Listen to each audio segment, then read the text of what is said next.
Hello दोस्तों, I hope आप सब अच्छे होंगे। चलिए स्टार्ट करते हैं आज का हमारा न्यू टॉपिक। आज हम स्टार्ट करेंगे BA BSc BCom second year में जर्नल अवेयरनेस का क्वालिफाइंग एक एग्ज़ाम होता है। तो वो एमसीक्यू बेस होता है। तो आज हम वही टॉप 100 क्वेश्चन करेंगे। इसके 3 से 4 पार्ट आएंगे, उसमें ये कंप्लीट कवर हो जाएगा। सिर्फ ये क्वालिफाइंग पेपर होता है। आपको 33 या 35 क्वेश्चन के आंसर देने होते हैं, बट आप वहाँ पर सारे क्वेश्चनों के आंसर दे दोगे। बस आप ये सीरीज 3 या 4 पार्ट आएंगे, फॉलो करिएगा। चलिए स्टार्ट करते हैं। पहला क्वेश्चन है, इसरो के प्रथम अध्यक्ष कौन थे? विक्रम साराभाई। दूसरा है, सूर्य ज्योति क्या है? सूर्य ज्योति माइक्रोसोलर डोम है। रेवा क्या है? बैटरी से चलने वाली कार है। वैज्ञानिक तथा औद्योगिक अनुसंधान परिषद CSIR की स्थापना कब हुई? ये 1950 में हुई।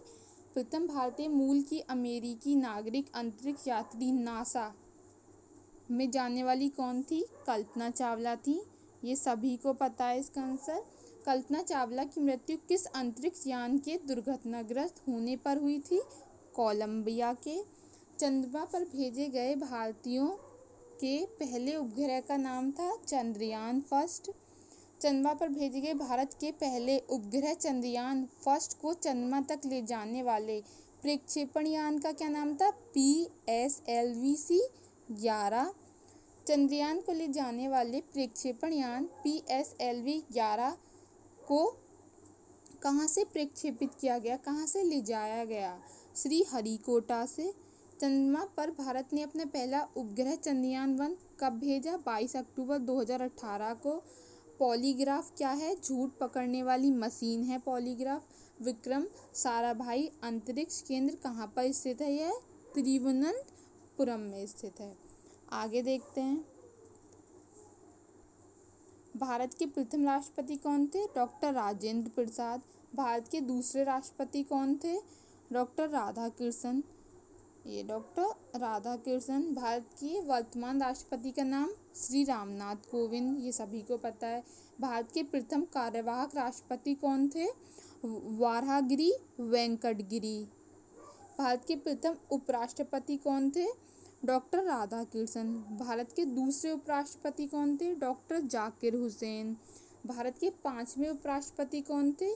BD जत्ती। भारत के वर्तमान उपराष्ट्रपति का नाम वेंकैया नायडू। आप सिर्फ ये वीडियोस 2 से 3 बार देखिएगा, क्वेश्चन रटने की ज़रूरत नहीं है, आपको एग्ज़ाम में सब याद आ जाएगा। सिर्फ 2 या 3 बार वीडियो को देख लीजिएगा। भारत के प्रथम प्रधानमंत्री थे पंडित जवाहरलाल नेहरू। अब आगे चलते हैं, बुलंद दरवाजा का निर्माण किसने कराया? अकबर ने कराया। ये बेबीलोन का झूलता बाग स्थित है इराक में। बादामी की गुफाएं किस राज्य में स्थित हैं? कर्नाटक में। गांधार कला की मूर्तियां किस पत्थर से बनी थी? बालू पत्थर से। चैत्य का संबंध किस धर्म से है? बौद्ध धर्म से है। बाबर की गुफाएं किस राज्य में स्थित हैं? बाबर की गुफाएं बिहार में स्थित हैं। बाबर या ये बारबर। किस रानी की मृत्यु युद्ध में लगे घाव से हुई थी? झांसी की रानी की मृत्यु। लोकसभा सदस्यों की सबसे बड़ी संख्या किस राज्य में है? ये है उत्तर प्रदेश में। भारतीय लोकतंत्र की ऊपरी सदन है राज्यसभा। घरेलू हिंसा अधिनियम पारित हुआ था सन 2005 में। फोटोग्राफी में प्रयुक्त होने वाली धातु है चांदी। सिखों के गुरु जिन्होंने अमृतसर की स्थापना की? रामदास। अकबरनामा की रचना किसने की थी? अबुल फजल ने। मालती माधव की रचना किसने की है? भवभूति ने। आगे चलते हैं, ईडन गार्डन स्टेडियम स्थित है कोलकाता में। वामन किस हिंदू देवता के अवतार हैं? वामन विष्णु के अवतार हैं। ऋतु संहार के रचयिता हैं कालिदास। हवा का पर्यायवाची है समीर। ठीक है, आप ध्यान से MCQ वगैरह इनके और जो ऑप्शन है वो देख लीजिएगा। आगे चलते हैं, भारत भारतीयों के लिए है का नारा किसने दिया? स्वामी दयानंद ने। गदर पार्टी की स्थापना की लाला हृदयलाल ने। किन्हें स्वतंत्रता आंदोलन का पितामह कहा जाता है? महात्मा गांधी को, दादा भाई नौरोजी को, गोपाल कृष्ण गोखले को, सुरेंद्र बनर्जी को, तो दादा भाई नौरोजी को। दिल्ली चलो का नारा किसने दिया? दिल्ली चलो का नारा महात्मा गांधी ने दिया। ठीक है, दिल्ली चलो का नारा किसने दिया? दिल्ली चलो का नारा महात्मा गांधी ने दिया। बनारस हिंदू विश्वविद्यालय की स्थापना किसने की? मदन मोहन मालवीय ने की। राम प्रसाद बिस्मिल से संबंधित किससे संबंधित थे? काकाकोरी बम कांड से संबंधित थे। असहयोग आंदोलन प्रारंभ हुआ 1920 में। महात्मा गांधी ने किसके कार्यकाल में असहयोग आंदोलन प्रारंभ किया? लॉर्ड चेम्सफोर्ड के कार्यकाल में। आगे चलते हैं। किस वायसराय को भारत में स्थानीय स्वराज का जनक कहा जाता है? लॉर्ड रिपन को। लू लिप्स ऑफ इंडिया डाइज, ये किसने कहा है? ये जवाहरलाल नेहरू ने। इनकलाब जिंदाबाद का नारा किसने दिया? ये तो सभी को पता है, भगत सिंह ने दिया। तुम मुझे खून दो मैं तुम्हें आज़ादी दूंगा, यह कथन किसने कहा? ये भी सभी को पता है, ये सुभाष चंद्र बोस ने कहा। भारत छोड़ो का नारा किसने दिया? भारत छोड़ो का नारा महात्मा गांधी ने दिया। प्रसिद्ध स्वतंत्रता सेनानी सुरेंद्र नाथ बनर्जी का जन्म हुआ कलकत्ता में। प्रसिद्ध स्वतंत्रता सेनानी गोपाल कृष्ण गोखले का जन्म हुआ कोल्हापुर में। ये जन्म वाले क्वेश्चन इतने ज़्यादा इम्पोर्टेंट नहीं है, आप ये कर भी सकते हो, इन्हें छोड़ दीजिएगा तो कोई ऐसा फ़र्क नहीं पड़ेगा। पंडित जवाहरलाल नेहरू का जन्म कहाँ हुआ? पंडित जवाहरलाल नेहरू का जन्म इलाहाबाद में हुआ। 23 वर्ष की उम्र में शहीद कौन हुए थे? भगत सिंह। तो भगत सिंह का इम्पोर्टेंट आप ये ध्यान रखिए, कहाँ हुआ? सेंधा गांव में। हम शेर को उसकी मान से पराजित करेंगे, यह कथन किसने कहा? यह कथन चित्तरंजन दास ने कहा। किसने कहा? चित्तरंजन दास ने। मेरे लिए अहिंसा स्वराज्य से भी पहले, यह कथन किसने कहा? यह कथन महात्मा गांधी ने कहा। मेरे लिए धर्म के बिना राजनीति एक मृत्यु जाल के समान है, क्योंकि यह इंसान की आत्मा को मार देती है, यह कथन किसने कहा? यह कथन महात्मा गांधी ने कहा। आगे चलते हैं। भारत का प्रथम स्वतंत्रता संग्राम हुआ 1857 में। 1857 ईस्वी की क्रांति में क्रांतिकारियों ने अपना बादशाह किसे बनाया? बहादुर शाह द्वितीय को।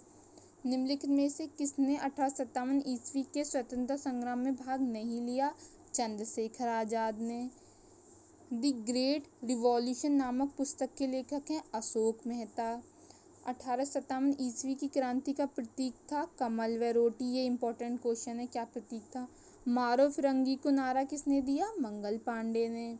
बिहार में 1857 ईस्वी के स्वतंत्रता आंदोलन का नेतृत्व किसने किया? कुंवर सिंह ने किया। निम्नलिखित में से कौन 1857 के स्वतंत्रता आंदोलन का नेता नहीं है? मान सिंह नहीं है। कानपुर में 1857 ईस्वी के स्वतंत्रता आंदोलन का नेतृत्व किसने किया? नाना साहब ने किया। आगे चलते हैं। भारतीय संघ का सबसे दक्षिणी छोर कौन सा है? अंडमान द्वीपों का इंदिरा पॉइंट। हिमालय की सबसे ऊंची चोटी कौन सी है? सभी को पता है, माउंट एवरेस्ट है। निम्नलिखित में से किस राज्य की सीमा बांग्लादेश से मिलती है? मैं ये सीमा वाले राज्य को लेके क्वेश्चन ये बात बोलना चाहूँगी। आप एक मैप रख लीजिए भारत का, और आप वहाँ पर इसके विदेशी इसके पड़ोसी देश कौन से हैं ये देख लीजिए, और पड़ोसी देशों से हमारे भारत के कौन कौन से राज्य अटैच होते हैं। इसमें तो ऐसे क्वेश्चन आएंगे, अगर आपको पता नहीं होगा तो आप वहाँ पर क्वेश्चन नहीं कर पाएंगे। अब पढ़ते हैं। निम्नलिखित में से किस राज्य की सीमा बांग्लादेश से मिलती है? मेघालय की मिलती है। भारत की उत्तरी सीमा पर कौन सा देश है? नेपाल, चीन, भूटान या ये तीनों? भारत की उत्तरी सीमा पर ये तीनों देश हैं। भारत की पूर्वी सीमा पर कौन सा देश है? म्यांमार, बांग्लादेश, भूटान। भूटान तो उत्तरी सीमा पर है, तो म्यांमार और बांग्लादेश। ए और बी इसका सही आंसर होगा। भारत की पश्चिमी सीमा पर कौन सा देश है? भारत की पश्चिमी सीमा पर पाकिस्तान है। भारत की पश्चिमी सीमा पर पाकिस्तान है। म्यांमार की सीमा पर कौन सा भारतीय राज्य स्थित नहीं है? तो यहाँ पर अरुणाचल प्रदेश दिया हुआ है, नागालैंड दिया हुआ है, त्रिपुरा दिया हुआ है, मणिपुर दिया हुआ है, तो त्रिपुरा नहीं है। भारत और पाकिस्तान को विभाजित करने वाली रेखा का क्या नाम है? रेड क्लिफ रेखा। रेड क्लिफ रेखा। भारत और चीन को विभाजित करने वाली रेखा का नाम मैकमोहन रेखा है। जनसंख्या की दृष्टि से भारत का विश्व में कौन सा स्थान है? दूसरा, ये सभी को पता है। क्षेत्रफल की दृष्टि से संसार में भारत का स्थान 7वां है। आगे चलते हैं।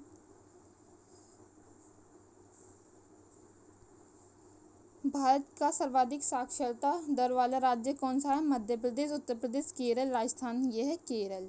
सन 2011 ईस्वी की जनगणना के समय भारत की कुल जनसंख्या 121 करोड़ थी। क्षेत्रफल की दृष्टि से भारत का सबसे बड़ा राज्य कौन सा है? ये राजस्थान है।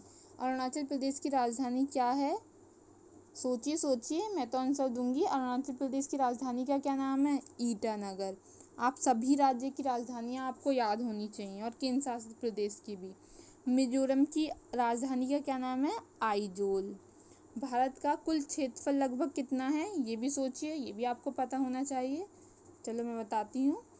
33 लाख वर्ग किलोमीटर।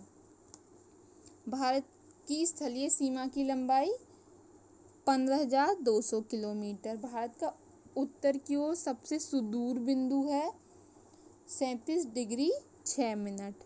ये इसे डिग्री बोलते हैं, और 6 के ऊपर एक कॉमा सा लगा हुआ है, इसे मिनट बोलते हैं। तो 37 डिग्री 6 मिनट। भारत की मुख्य भूमि का दक्षिणतम बिंदु है 8 डिग्री 4 मिनट उत्तरी अक्षांश। ये इम्पोर्टेंट है, आप ये ध्यान रखिएगा। भारत संसार का 7वां बड़ा देश है। इसके अंतर्गत संसार के कुल क्षेत्र का लगभग कितना भाग आता है? यह 2.4%। भारत का एक राज्य जिससे होकर कर्क रेखा गुजरती है, झारखंड। ये आप ध्यान रखिएगा कि इक्वेटर मतलब भूमध्य रेखा, कैप्रिकॉर्न, और ये या जिसे कर्क रेखा और मकर रेखा बोलते हैं, कि किस किस भारत के किन किन राज्यों से होकर गुजरती हैं। गुजरती भी हैं या नहीं गुजरती हैं, ठीक है ना। आप ये एक बार नक्शा देख लीजिएगा, इनसे रिलेटेड काफ़ी क्वेश्चन आते हैं। मन्नार की खाड़ी कहाँ पर है? मन्नार की खाड़ी तमिलनाडु के पूर्व में, तमिलनाडु व श्रीलंका के बीच में है। भारत तथा इसके पड़ोसी देश को कहा जाता है दक्षिण एशियाई के देश। आगे चलते हैं। ये लास्ट क्वेश्चन है हमारा। ये वाला क्वेश्चन आप छोड़ दीजिए। आप हमारा ये लास्ट क्वेश्चन है। हिंदी के पश्चात कौन सी भाषा भारत में सबसे अधिक बोली जाती है? तेलुगु। आज के लिए इतना ही।